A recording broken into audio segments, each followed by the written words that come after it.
국민의힘이 지금 새 비대위원장으로 권영세 의원을 지명했습니다.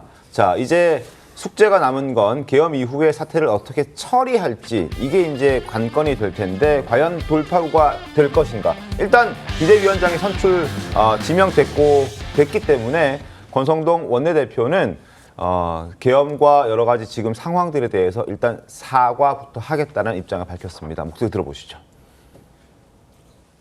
사과가 부족하거나 사과를 하지 않았다고 인식하는 분들이 많기 때문에 비대위원장이 취임하고 국민들이 마음이 풀릴 때까지 계속해서 사과가 필요하다 그러면은 계속해서 사과를 드릴 그럴 계획입니다.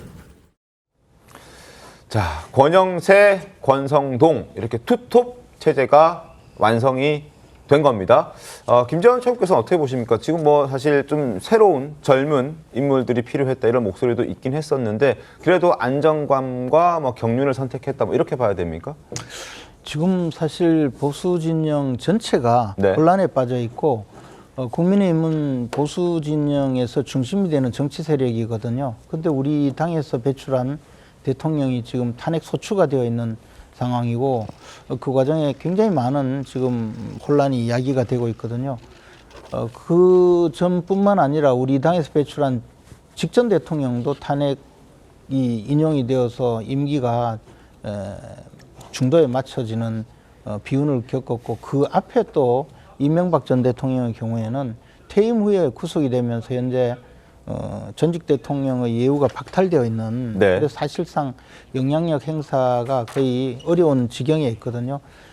이런 상황은 사실 보수 진영 전체, 보수 정치 세력 전체의 위기라고 말할 정도로 넘어가는 것이 아니고 거의 기반이 무너지고 있다고 봐야 되거든요. 이런 상황에서 비상대책위원회를 구성을 했고 비상대책위원장이 이제 당과 이 보수 진영 전체를 추스려야 되는 그런 입장인데 사실 말씀하시는 대로 여러분들이 지적하는 대로 뭐 쇄신도 있고 또 변화도 있고 하면 좋겠지만 지금 그 정도 이 한간 시기가 아니거든요. 당장에. 위기 상황이다. 예, 지금 추스리기도 벅찬 상황이고 그것도 잘 될지도 모르는 정도이기 때문에 가장 안정적인 분을 비대위원장으로 직접 그 선택을 한 것이라고 보여집니다. 저는 지금 이런 선택은 지극히 정상적인 상황이고 또 시간이 지나서 좀 주스려지기도 하고 체력도 좀 회복하면 그 다음 단계로 나갈 수가 있겠죠. 현재는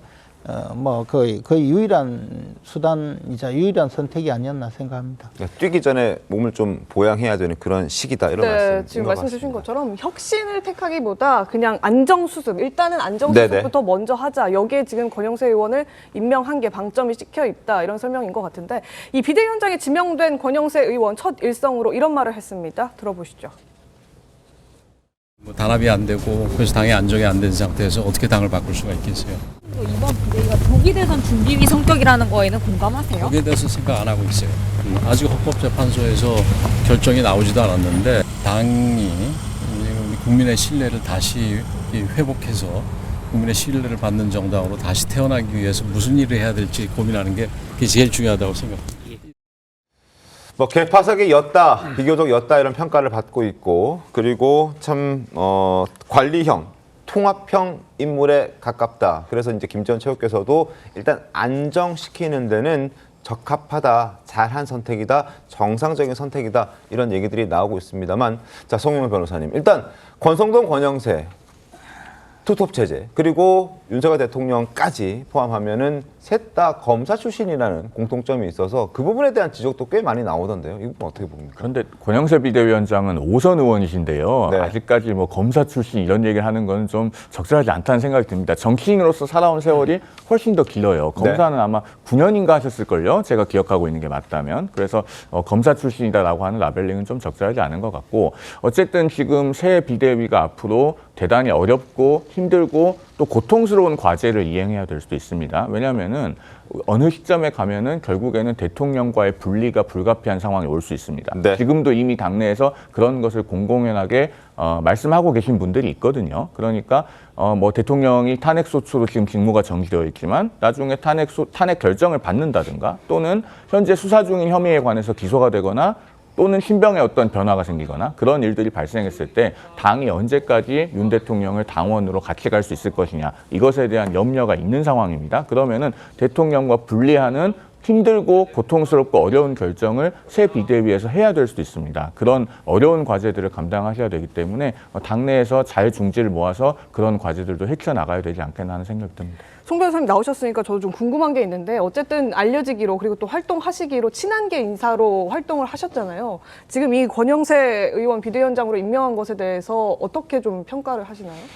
그것은 뭐 평가를 하고 말고의 문제가 아니고요. 그리고 어쨌든 의총을 통해서 결론이 정해졌고 이제 상임전국위와 전국위를 통해서 추인하는 절차만 남지 않았겠습니까? 네. 그러면은 이것은 이제 평가의 영역이 아니고 앞으로 어떻게 실행을 해나갈 것인가의 영역입니다. 그래서 제가 앞으로 새 비대위가 어떤 과제가 있다고 볼 수 있는가에 대한 개인적인 의견도 말씀을 드린 것이고요. 예, 그럼 차라리 이제 평가보다는 새 비대위가 나아가야 할 방향에 좀 더 주안점을 두겠다 이렇게 말씀 주셨는데 윤석열 대통령과 언제 시점에서는 거리두기를 좀 해야 된다. 비대위원들을 그러면 좀 비윤계 인사들로 꾸리면 이런 거리두기하고 좀 다른 목소리를 내게 하는데 역할을 좀 할 수 있을 거라고 보십니까? 글쎄요, 그 권영세 비대위원장 내정자께서 일성으로 그 단합과 화합이 필요하다고 하셨지 네. 않습니까? 그러고서 쇄신도 필요하다라고 하셨기 때문에 그런 단합을 위한 인선을 하시지 않을까 저는 개인적으로는 그렇게 예상해 봅니다. 예, 말씀 조금 아끼시는 것 같습니다. 알겠습니다. 예.